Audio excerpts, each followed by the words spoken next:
ఓం శ్రీమాత్రే నమః. మీరు చెప్పినట్టు దంతాలు కూడా ద్విజములు కాబట్టి ద్విజపంక్తి అంటే అమ్మవారి దంతాల వరుసలు అని అర్థమవుతోంది. అవును. అయితే సహస్రనామంలో ఎన్నో గొప్ప వర్ణనలున్నాయి.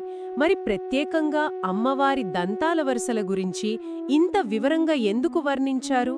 దీని వెనుక ఉన్న అసలు ఆధ్యాత్మిక విషయమేంటంటారు? చాలా ముఖ్యమైన ప్రశ్న. ద్విజపంక్తి ద్వయోజ్వల అంటే రెండు దంతాల వరుసలచే అంటే పైన కింద పళ్ల వరుసలతో ప్రకాశించే తల్లి అని అర్థం. దీని వెనక చాలా గూఢమైన పవిత్రమైన అర్థాలున్నాయి. చెప్పండి.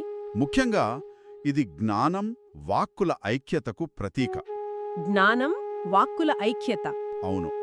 చూడండి, పైన కింద పళ్ల వరుసలు వేరుగా కనిపిస్తాయి, కాని లోపల దవడలతో నోటితో కలిసి ఒకేలా పనిచేస్తాయి. మాట రావాలంటే రెండూ కావాలి. నిజమే. అలాగే మన లోపల ఉండే జ్ఞానం, విజ్డమ్, దాన్ని మనం బయటకు చెప్పే మాట, స్పీచ్ వేరు కాదు. రెండూ ఒకదానితో ఒకటే ముడిపడి ఉంటాయి. స్వచ్ఛమైన జ్ఞానం స్వచ్ఛమైన మాటగా ఈ దంతాల సహాయంతోనే బయటకొస్తుంది. ఆహా.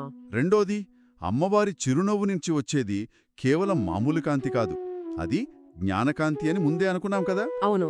ఆ జ్ఞానకాంతి బయటకు ప్రసరించడానికి ఈ దంత పంక్తులే దారి అన్నమాట, ఒక ద్వారం లాంటివి. ఓ.